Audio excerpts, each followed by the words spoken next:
ಹರಿ ಓಂ.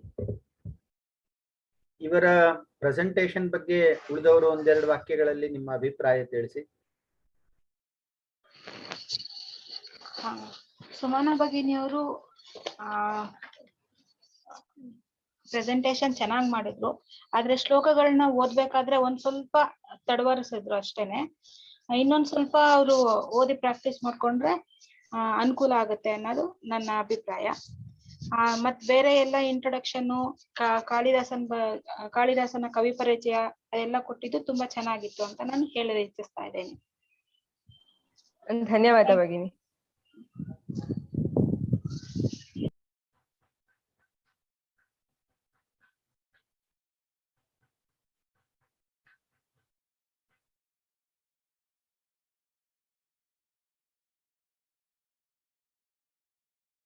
Fine. ಪ್ರಾಯಶಃ ಎಲ್ಲರೂ ನಿಮ್ಮ ಅಭಿಪ್ರಾಯ ತಿಳಿಸಿದ್ರಿ ಅಂತ ಕಾಣುತ್ತೆ. ಕೆಲವೊಂದು ಅಂಶಗಳು ನಿಮ್ಮ ಪ್ರೆಸೆಂಟೇಶನ್ಗೆ ಸಂಬಂಧಪಟ್ಟ ಹಾಗೆ. ಮೊದಲನೇದಾಗಿ ನೀವು ಕೊಟ್ಟಂತಹ ಪೂರ್ವ ಪೀಠಿಕೆ, ತುಂಬಾ ವಿಸ್ತೃತವಾದಂತಹ ಪೂರ್ವ ಪೀಠಿಕೆ, ಅದು ಇಲ್ಲಿ ಅನುಕೂಲವಾಗಿತ್ತು ಅರ್ಥ ಮಾಡಿಕೊಳ್ಳುವ ದೃಷ್ಟಿಯಿಂದ. ಅದೊಂದು ಗುಣಾಂಶ ಅಂತಾನೆ ಇಲ್ಲಿ ಪರಿಭಾವಿಸಬಹುದು. ಮತ್ತು ಶ್ಲೋಕಗಳ ವ್ಯಾಖ್ಯಾನ ಸಂದರ್ಭದಲ್ಲಿ ಅದರ ತಾತ್ಪರ್ಯವನ್ನ ಹೇಳಿದ್ದು ಮತ್ತು ಆ ತಾತ್ಪರ್ಯವನ್ನ ಇನ್ನು ಸ್ವಲ್ಪ ವಿಸ್ತಾರ ಮಾಡಬಹುದಾಗಿತ್ತು ಅಂತ ಹೇಳಿ ಒಂದು ಅಭಿಪ್ರಾಯ. ಯಾಕಂದ್ರೆ ನಿಮಗೆ 40 ನಿಮಿಷದ ಪ್ರೆಸೆಂಟೇಶನ್ ಸಮಯವನ್ನ ಸಂಪೂರ್ಣ ಸದುಪಯೋಗ ಪಡಿಸ್ಕೊಳ್ಬೇಕು. ಆ ಶ್ಲೋಕಕ್ಕೆ ಎಷ್ಟು ಸಾಧ್ಯವೋ ಅಷ್ಟು ವಿಸ್ತೃತವಾದಂತಹ ವ್ಯಾಖ್ಯಾನ ಕೊಡ್ಬೇಕು ಅನ್ನುವಂಥದ್ದು ಅಪೇಕ್ಷೆ. ಆದ್ದರಿಂದ ನಿಮಗೆ ವಿಷಯ ಅಲ್ಲಿ ಎಷ್ಟಿದೆಯೋ ಅದನ್ನ ಇನ್ನೂ ಹೆಚ್ಚು ವಿಸ್ತಾರವಾಗಿ ಹೇಳುವಂತಹ ಒಂದು ಕಲೆ ಬೆಳೆಸ್ಕೊಳ್ಬೇಕಾಗ್ತದೆ ಅಂತ ಎಲ್ರಿಗೂ ಹೇಳ್ತಾ ಇದ್ದೇನೆ, ನಿಮ್ಮೊಬ್ಬರಿಗೆ ಅಂತಲ್ಲ. ಪ್ರೆಸೆಂಟೇಶನ್ ಅಲ್ಲಿ 2 ಪ್ರಮುಖವಾದಂತಹ ಕಲೆ ಬೇಕು ಅಂತ ಹೇಳ್ತಾರೆ. ಒಂದು ವಿಷಯ ವಿಸ್ತಾರವನ್ನ ವ್ಯಕ್ತಪಡಿಸುವಂತಹ ಕಲೆ, ಮ್ಯಾಕ್ಸಿಮೈಸೇಷನ್ ಆಫ್ ಕಂಟೆಂಟ್ಸ್.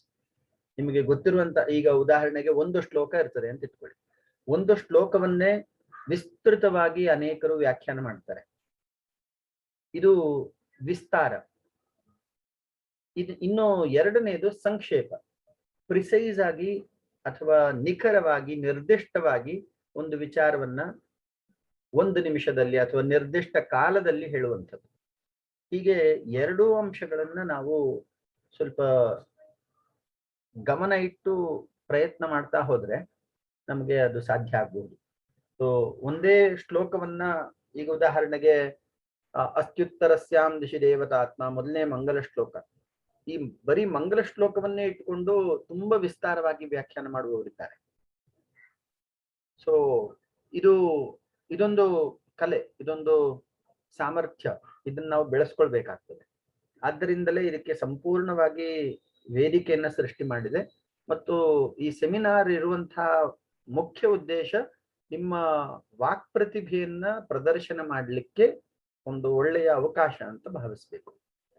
ಆದ್ರಿಂದ 40 ನಿಮಿಷ ನಿಮ್ಮ ಪ್ರೆಸೆಂಟೇಶನ್ಗೆ ಅವಕಾಶ ಕೊಟ್ಟಿರೋದ್ರಿಂದ ನೀವು ಹೆಚ್ಚಿನ ಕಾಲ ಅದನ್ನ ಉಪಯೋಗಿಸ್ಕೊಳ್ಳುವ ಹಂತದಲ್ಲಿ ಪ್ರಯತ್ನ ಮಾಡಬೇಕು. ಸಾಧ್ಯ ಆದ್ರೆ ನಿಮಗೆ ಕನ್ನಡ, ಸಂಸ್ಕೃತ, ಅದರ ಜೊತೆಗೆ ಉಳಿದಂತಹ ಭಾಷೆಗಳು, ಹಿಂದಿ ಸಾಧ್ಯ ಆದ್ರೆ ಹಿಂದಿ, ಈ ರೀತಿ ಭಾಷೆಗಳನ್ನು ಜೋಡಿಸ್ಕೊಳ್ಬಹುದು. ಸೊ ಇಡೀ 1 ಗಂಟೆಯ ಸಮಯ ನೀವು ಅದನ್ನ ನಿರ್ವಹಣೆ ಮಾಡುವಂತಹ ಒಂದು ಅಪೇಕ್ಷೆ ಇದೆ. ಆರಂಭದಲ್ಲಿ ನೀವು ಮಾಡ್ತಿದ್ದೀರಿ. C2 ಅಲ್ಲಿ ಇದಕ್ಕೆ ಸಂಬಂಧಪಟ್ಟ ಹಾಗೆ ಇನ್ನೂ ಹೆಚ್ಚು ಪ್ರಯತ್ನ ನಡೀಲಿ. ಪ್ರಾಯಶಃ ಮುಂದಿನ ಸಂದರ್ಭದಲ್ಲಿ C2 ಪ್ರೆಸೆಂಟೇಶನ್ ಸಂದರ್ಭದಲ್ಲಿ ಈ ಎಲ್ಲ ತ್ರುಟಿಗಳನ್ನ ಅಥವಾ ಲೋಪಗಳನ್ನ ಸುಧಾರಿಸಿಕೊಂಡು ಇನ್ನು ಒಳ್ಳೆಯ ಪ್ರೆಸೆಂಟೇಶನ್ ಮಾಡುವ ಹಂತಕ್ಕೆ ಪ್ರಯತ್ನ ಮಾಡಬಹುದು. ಮತ್ತೊಂದು ವಿಚಾರ, ಈ ಶ್ಲೋಕಗಳು 10 ಶ್ಲೋಕ ಏನಿದೆ, ಈ 10 ಶ್ಲೋಕಗಳಿಗೆ ಸಂಬಂಧಪಟ್ಟ ಹಾಗೆ ಒಂದು ಸಾರಾಂಶ, ಒಟ್ಟು 10 ಶ್ಲೋಕದ ಸಾರಾಂಶ ಅದನ್ನ ಹೇಳ್ಬಹುದಾ ಒಂದಷ್ಟು ವಾಕ್ಯಗಳಲ್ಲಿ?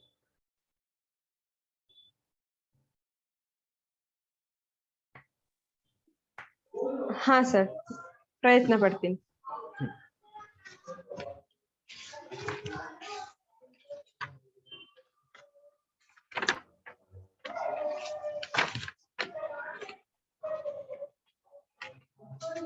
ಸರ್, ಹಿಮಾಲಯ ಪ್ರದೇಶದಲ್ಲಿ ಕಿನ್ನರ ಸ್ತ್ರೀಯರು ಅಂದ್ರೆ ಅಶ್ವಮುಖಿಗಳಾದಂತಹ ಕಿನ್ನರ ಸ್ತ್ರೀಯರು ಹಿಮಾಲಯದ ಭೂಭಾಗದಲ್ಲಿ ಸಂಚಾರ ಮಾಡ್ಬೇಕಾದ್ರೆ ಅವರು ತುಂಬಾ ಸಂಕಷ್ಟವನ್ನು ಅನುಭವಿಸ್ತಿರ್ತಾರೆ. ಅಂದ್ರೆ ಆ ಹಿಮಾಲಯದಲ್ಲಿ ನಡೆಯಲು ಕಷ್ಟ ಆಗ್ತಿರುತ್ತೆ ಅವ್ರಿಗೆ. ಆ ಸಂದರ್ಭದಲ್ಲಿ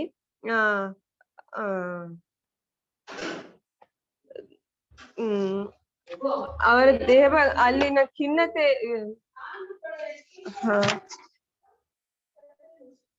ತುಂಬಾ ಕಷ್ಟಪಟ್ಟು ಹೋಗ್ಬೇಕಾದ್ರೆ ಅವರು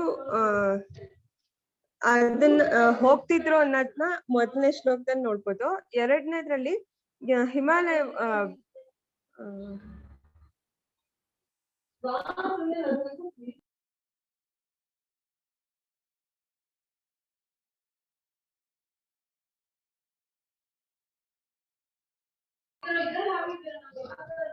ಸರ್ ಸ್ವಲ್ಪ ಕಷ್ಟ ಆಗ್ತಿದೆ ಸರ್ ಎಕ್ಸ್ಪ್ಲೈನ್ ಮಾಡಕ್ಕೆ. ಉಳಿದವರು ಯಾರಾದ್ರೂ ಪ್ರಯತ್ನ ಮಾಡಬಹುದಾ? 10 ಶ್ಲೋಕಗಳ ಒಟ್ಟು ತಾತ್ಪರ್ಯ ಕೆಲವೇ ವಾಕ್ಯಗಳ.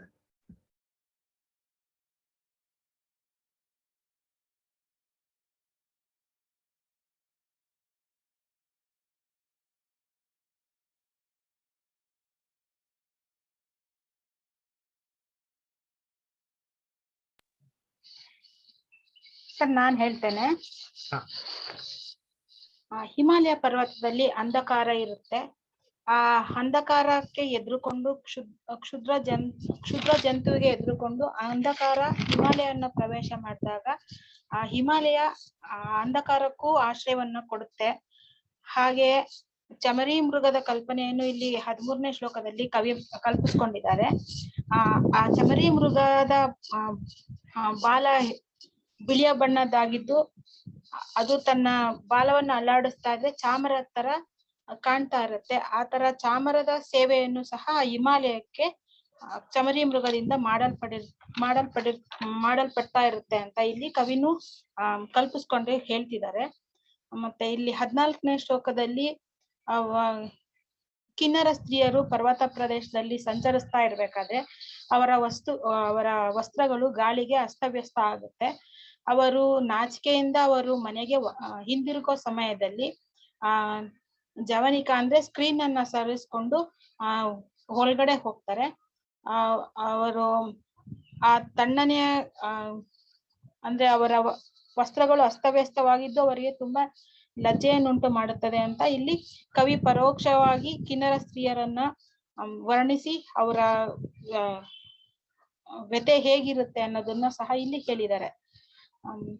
ಮತ್ತೆ 15ನೇ ಶ್ಲೋಕದಲ್ಲಿ ಕಿರಾತರು ಬೇಟೆಯ ಸಂದರ್ಭದಲ್ಲಿ ಹೇಗೆ ಸಂಚಾರ ಮಾಡ್ತಿದ್ರು, ಮತ್ತೆ ಆ ಸಂಚಾರ ಮಾಡೋ ಸಂದರ್ಭದಲ್ಲಿ ಹೇಗೆ ಅವರು ದಣಿವನ್ನ ಪಡ್ತಾ ಇದ್ರು ಅಂತಾನು ಹೇಳಿದ್ದಾರೆ. ಇಲ್ಲಿ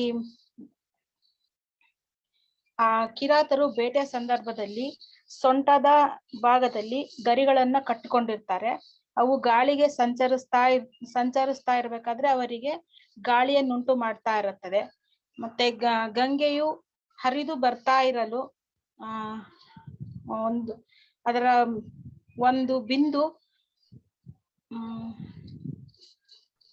ಒಂದು ಬಿಂದು ಹಿಮಾಲಯದ ಭಾಗದಲ್ಲಿ ಹರಿದು ಬಂದು ಅಲ್ಲಿರ್ತಕ್ಕಂತ ಬೇಟೆಗಾರರಿಗೆ ದೇವದಾರು ವೃಕ್ಷದಿಂದ ಬಂದಂತಹ ಸುಗಂಧ ಭರಿತವಾದ ಗಾಳಿಯನ್ನು ಬೀಸಿ ಅವರಿಗೆ ಆಯಾಸವಾಗದೆ ಇರೋ ಹಾಗೆ ಇಲ್ಲಿ ಕವಿ ಕಲ್ಪಿಸಿಕೊಂಡು ತುಂಬಾ ಚೆನ್ನಾಗಿ ವರ್ಣಿಸಿದ್ದಾನೆ.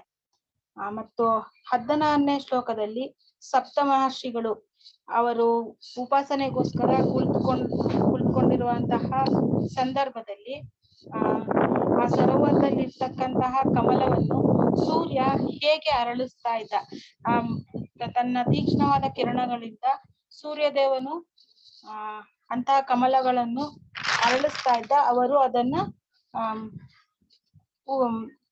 ತಮ್ಮ ಉಪಾಸನೆಗೆ ಉಪಯೋಗಿಸ್ತಾ ಇದ್ರು ಅಂತ ಇಲ್ಲಿ ಕವಿ ವರ್ಣಿಸಿದ್ದಾರೆ. ಮತ್ತೆ 17ನೇ ಶ್ಲೋಕದಲ್ಲಿ ಇಲ್ಲಿ ಬ್ರಹ್ಮ ಹಿಮಾಲಯನಿಗೆ ದೇವತಾ ಸ್ಥಾನವನ್ನ ಕೊಟ್ಟಿದ್ದಾನೆ. ಯಾಕೆಂದ್ರೆ ಇಲ್ಲಿ 17ನೇ ಶ್ಲೋಕದವರೆಗೆ ಹಿಮಾಲಯದ ವರ್ಣನೆ ಇರೋದ್ರಿಂದ ಇಲ್ಲಿ ಸೃಷ್ಟಿಕರ್ತನಾದ ಬ್ರಹ್ಮನು ಹಿಮಾಲಯನಿಗೆ ದೇವತಾ ಸ್ಥಾನವನ್ನು ಮೊದಲಿಂದನೂ ದೇವತಾ ಪುರುಷ ಅಂತಾನೆ ಕೊಟ್ಟಿರೋದ್ರಿಂದ ಆ ಸ್ಥಾನವನ್ನು ಎತ್ತಿ ತೋರಿಸ್ತಿದ್ದಾರೆ. ಇಲ್ಲಿ ಯಜ್ಞಕ್ಕೆ ಬೇಕಾದಂತಹ ಸವಿತ್ತು, ಸೋಮಲತೆ, ಹವಿಸ್ಸು ಮುಂತಾದ ಪದಾರ್ಥಗಳನ್ನು ಒದಗಿಸಿ ಹಿಮಾಲಯ ರಾಜನಾಗಿರ್ತಾನೆ. ಈ ಹಿಮಾಲಯದಲ್ಲಿ ಯಜ್ಞ ಸಾಧನಗಳ ಪದಾರ್ಥಗಳನ್ನು ಯಾರ ಒಡಲಿನಲ್ಲಿ ಧರಿಸಿರುತ್ತಾನೋ ಅಂತಹ ಸಾಮರ್ಥ್ಯವಂತ ಬಲವನ್ನು ಹೊಂದಿರುವ ಹಿಮಾಲಯ ಪ್ರಜಾಪತಿಯಿಂದ ಜನ್ಮ ಪಡೆದುಕೊಂಡಿರ್ತಾನೆ. ಎಲ್ಲಾ ಗಿರಿಗಳ ಮತ್ತು ಪರ್ವತಗಳ ಒಡೆಯನಾದ ಹಿಮಾಲಯನಿಗೆ ಒಂದು ಒಳ್ಳೆಯ ಸ್ಥಾನವನ್ನು ಕೊಟ್ಟು ರಾಜನಂತೆ ಬ್ರಹ್ಮ ಇಲ್ಲಿ ಹಿಮಾಲಯವನ್ನ ಎತ್ತಿ ಹಿಡಿದಿದ್ದಾರೆ. ಹೀಗೆ ಕವಿ 17ನೇ ಶ್ಲೋಕದಲ್ಲಿ ವರ್ಣಿಸಿದ್ದಾರೆ. ಮತ್ತೆ 18ನೇ ಶ್ಲೋಕದಲ್ಲಿ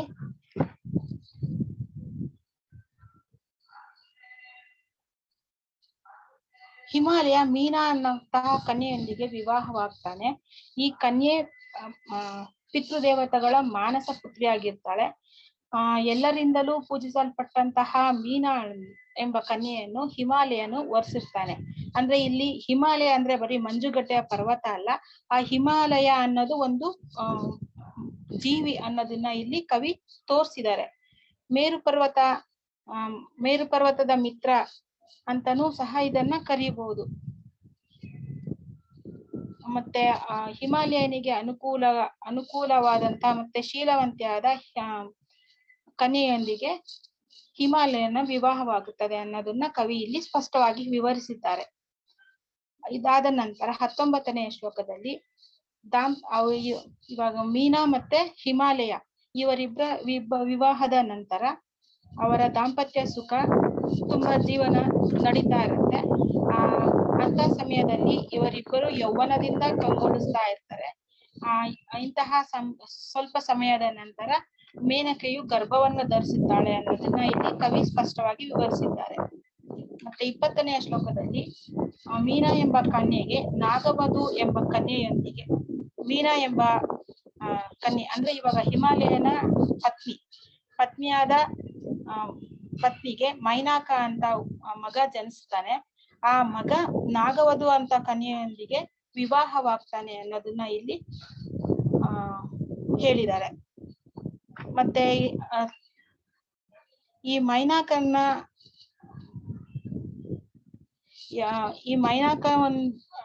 ಮೈನಾಕನ ರೆಕ್ಕೆಯನ್ನು ಇಂದ್ರ ತನ್ನ ವಜ್ರಾಯುಧದಿಂದ ಕತ್ತರಿಸಿ, ಇವನು ಒಂದು ಪರ್ವತವಾಗಿರ್ತಾನೆ, ಅವನ್ನ ಎಲ್ಲೂ ಹೋಗದೆ ಇರೋ ಹಾಗೆ ಕತ್ತರಿಸಿ ವಜ್ರಾಯುಧದಿಂದ ಪರ್ವತರಾಜ ಮತ್ತೆ ಮೀನಾ ಜೊತೆನೆ ಇರೋ ತರ ಮಾಡ್ತಾನೆ ಅಂತ ಇಲ್ಲಿ ಕವಿ ಸ್ಪಷ್ಟವಾಗಿ ವಿವರಿಸಿ ಹೇಳಿದ್ದಾನೆ. ಇಷ್ಟ ಹೇಳ್ತಾ ನನ್ನ ಮಾತನ್ನ ಮುಗಿಸ್ತೇನೆ ಸರ್. ಉತ್ತಮ, ತುಂಬಾ ಸುಂದರವಾಗಿ ಹೇಳಿದ್ರಿ. Thank you sir. ಈ ಸಾರ ಸಂಗ್ರಹ ಇದನ್ನ ಮುಂದಿನ ಎಲ್ಲ ಪ್ರೆಸೆಂಟೇಶನ್ ಮಾಡುವವರು ಕೂಡ ತಮ್ಮ ಪ್ರೆಸೆಂಟೇಶನ್ ನ ಕೊನೆಯ ಭಾಗದಲ್ಲಿ ಇದನ್ನು ಜೋಡಿಸ್ಕೋಬೇಕು ಅಂತ ಹೇಳಿ ಮನವಿ. ಮಮತಾ ಅವರು ಶ್ಲೋಕಶಃ ವಿಭಾಗ ಮಾಡಿ ಒಂದೊಂದು ಶ್ಲೋಕದ ತಾತ್ಪರ್ಯವನ್ನ ತುಂಬಾ ಸ್ಪಷ್ಟವಾಗಿ ಹೇಳಿದ್ದಾರೆ.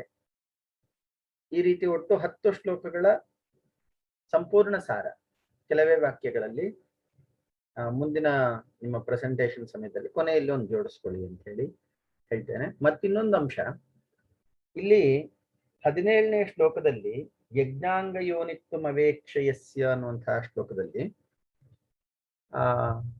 ಇದಕ್ಕೂ ಮತ್ತು ಮೊದಲ ಶ್ಲೋಕಕ್ಕೂ ನೀವು ಸಂಬಂಧವನ್ನ ಕಲ್ಪಿಸ್ಲಿಕ್ಕೆ ಸಾಧ್ಯ ಇದೆ. ಅಸ್ತ್ಯುತ್ತರಸ್ಯಾಂ ದಿಶಿ ದೇವತಾತ್ಮ, ದೇವತಾತ್ಮ ಅನ್ನುವಂತಹ ಶಬ್ದವನ್ನ ಪ್ರಯೋಗ ಮಾಡಿದ್ದಾನೆ ಕವಿ ಹಿಮಾಲಯದ ವರ್ಣನೆಯ ಸಂದರ್ಭದಲ್ಲಿ. ಈ 17 ಶ್ಲೋಕಗಳ ವರ್ಣನೆಯ ಕೊನೆಯ ಭಾಗದಲ್ಲಿ ಅವನನ್ನ ಯಾಕೆ ದೇವತಾತ್ಮ ಅಂತ ಕರೆದಿದ್ದಾನೆ ಅನ್ನೋದಕ್ಕೆ ಉಲ್ಲೇಖ ನಮಗೆ ಇಲ್ಲಿ ಸಿಗ್ತದೆ. ಹೇಗೆ ದೇವತೆಗಳಿಗೆ ಹವಿರ್ಭಾಗದ ಮೂಲಕ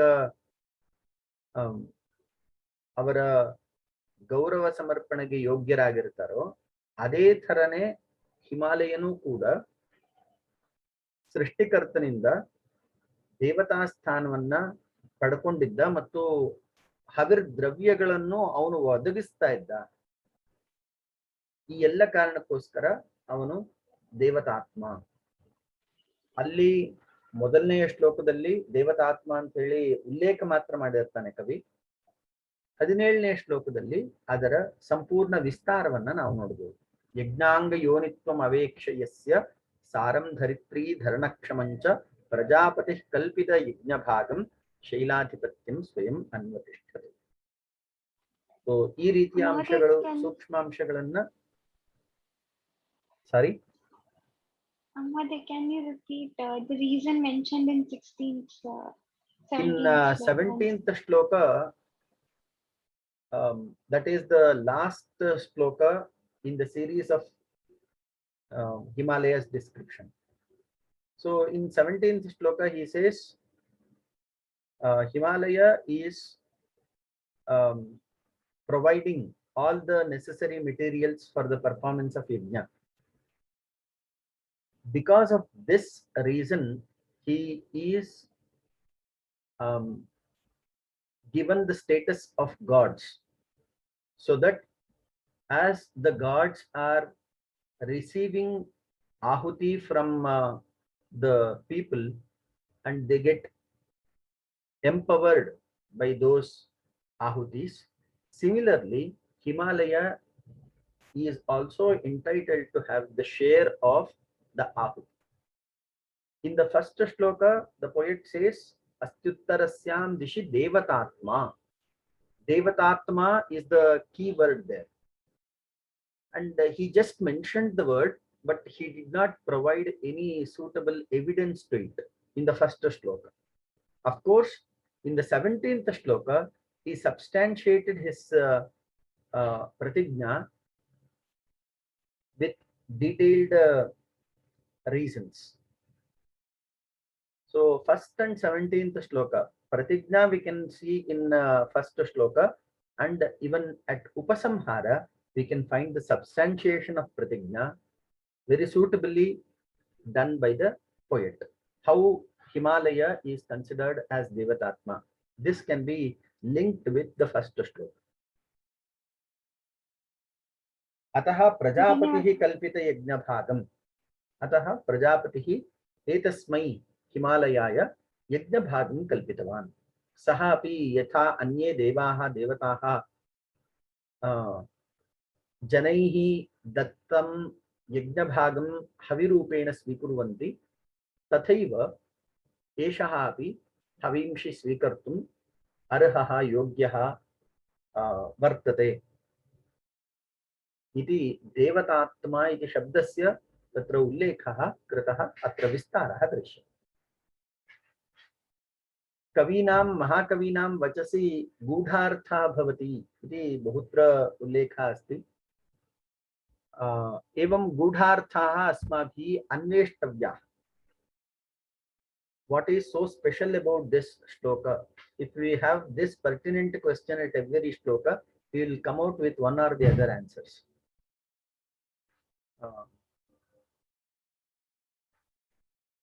एकः श्लोकः एतस्य विचारस्य एव वर्तते. श्लोकं श्वः स्मृत्वा कथयिष्यामि.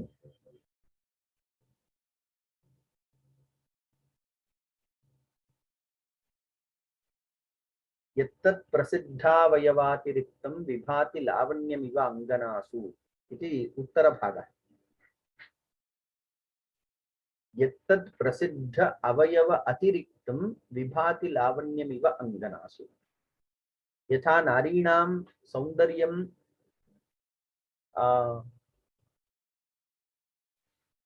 अवयवनिहितं न भवति तथापि विशिष्टं प्रतीयते, तथैव एतेषां महाकवीनां वचसि अन्तर्निहितः गूढार्थः सौन्दर्यमयः भवति, रमणीयतरः भवति इति प्रसिद्धः सः श्लोकः वर्तते. अतः प्रत्येकस्य श्लोकस्य विशिष्टार्थः कः इति चिन्त्यताम्. What is so special about this shloka? Why the poet has made such a huge effort to explain Himalaya in 17 shlokas? If there is a repetition, then the repetition must have some solid reason. If there is another dimension to the description, then we have to explore that new dimension. So श्लोकस्य एवं अर्थकथने अनेकाः प्रक्रियाः आश्रयणीयाः भवन्ति. So these are the possibilities, just I am bringing to your notice. एवं उदाहरणार्थम् अन्यः अपि श्लोकः, 16th श्लोक. Let us go to the previous श्लोक. I am explaining you repeatedly because you have all the potential to explain. तत्र तावन्तः अंशाः सन्ति. यथा भवन्तः अग्रे अग्रे प्रविशन्ति, अन्विष्य प्रविशन्ति, तदानीं सर्वे अर्थाः स्वात्मानं प्रकाशयन्ति. उदाहरणार्थं सप्तर्षि हस्तावचितानि अस्मिन् श्लोके केवलं सः सप्तर्षयः अत्र वसन्ति इति कथयन् अस्ति. नाम अयं हिमालयः पवित्रभूमिः, ऋषीणां भूमिः, साधना भूमिः, तपोभूमिः, एवं तस्य विवक्षा. यस्यां भूमौ श्रेष्ठाः जनाः निवसन्ति सा भूमिः अतितरां शोभते. एवं खलु सज्जनैः यदि अथवा तपोभिः, तपस्विभिः, ज्ञानिभिः यदि एकः प्रदेशः आश्रितः, तर्हि तस्य प्रदेशस्य महिमा वरीवर्ति. तथैव हिमालयस्य महिमा केन मुखेन वर्धते इति चेत् तत्र विभिन्नाः जनाः निवसन्ति. द्वितीयः अंशः, तत्र श्रेष्ठाः सप्तर्षादयः अपि स्व तपोनुष्ठानार्थम् आश्रयन्ते. तादृशः अपूर्वः पर्वतः अयं हिमालयः. एवं कवीनाम् आशयं भवन्तः भवत्यश्च स्वपदैः वर्णयेयुः. तदानीमेव श्लोकस्य सम्पूर्णता अभिरुचिः वर्धते. एवं प्रत्येकस्यापि श्लोकस्य पुनः पुनः चिन्तनेन भवतां कृते, भवतीनां कृते नूतनः अर्थः अवश्यं प्रतिभाति इति मम विश्वासः. दिनद्वयं सम्यक् ಚರ್ಚಾ ವಿಹಿತ. 2 ದಿನಗಳ ಒಳ್ಳೆಯ ಚರ್ಚೆ ನಡೀತಾ ಇದೆ.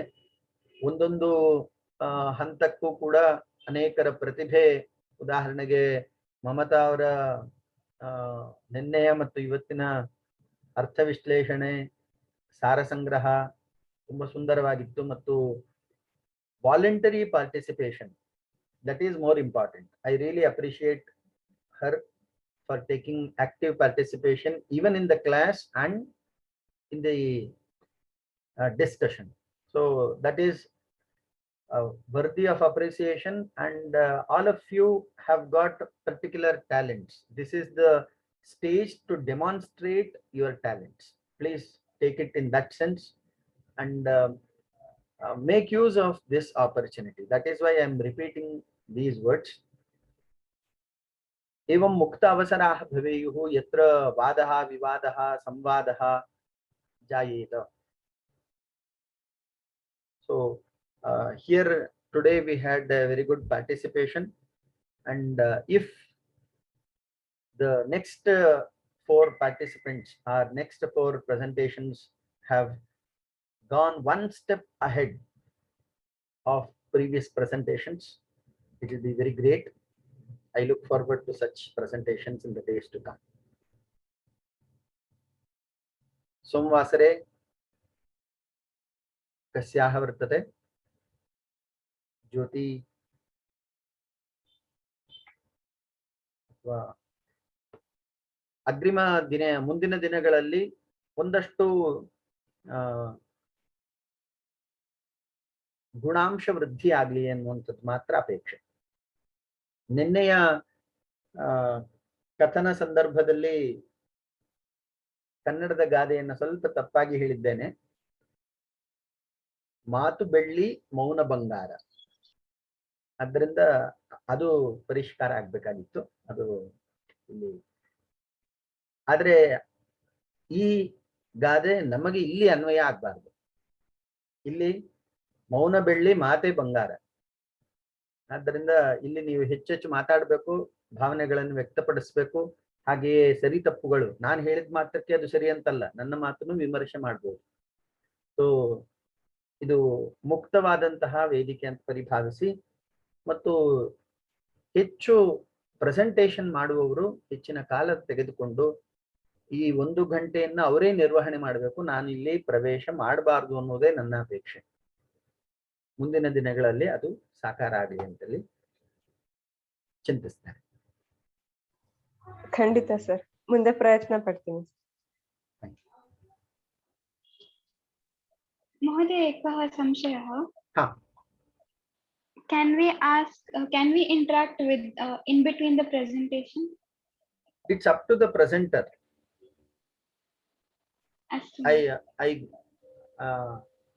In my opinion, the complete freedom is given to the presenters.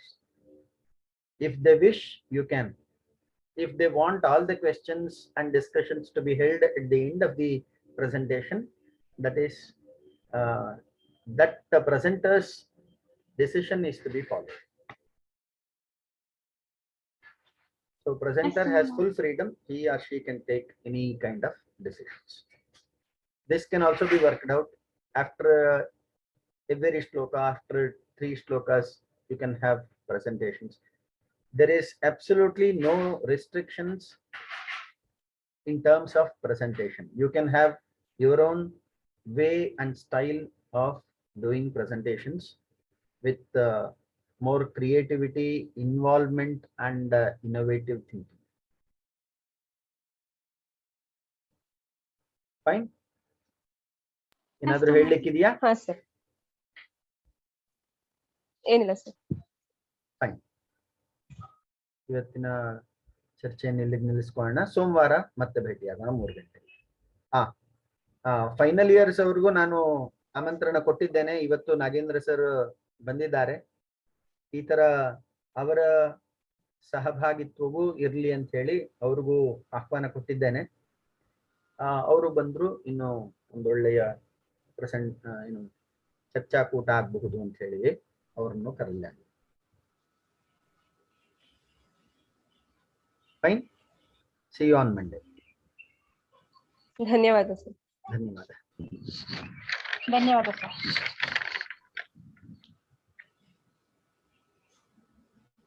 Nagendra sir rejoin ಆಗೋಣವಾ? ಓಕೆ.